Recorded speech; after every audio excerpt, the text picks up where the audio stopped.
بواسیر کا علاج خود کریں۔ اگر بواسیر خونی ہو تو کچی مولی کا استعمال کرنے سے بواسیر سے خون آنا بند ہو جاتا ہے۔ اگر بواسیر خونی ہو تو مصری کو دھنیے کے رس میں ملا کر پینے سے خونی بواسیر ختم ہو جاتی ہے۔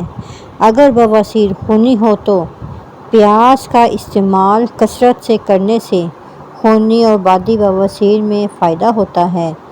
اگر بواسیر خونی ہو تو 1 چمچ کریلے کے رس میں شکر ملا کر پینے سے تکلیف دور ہو جاتی ہے۔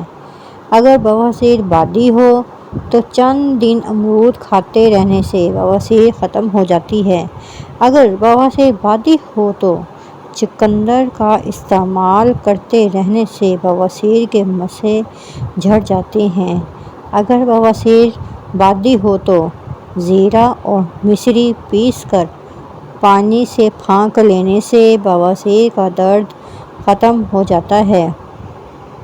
اگر بواسیر بادی ہو تو سونٹھ اور گڑ ہم وزن لے کر روزانہ آدھا چمچ صبح اور شام کھانا فائدہ پہنچاتا ہے۔ اگر بواسیر بادی ہو تو مصری اور زیرہ پیس کر پانی سے پھانک لینے سے بواسیر کا درد ختم ہو جاتا ہے۔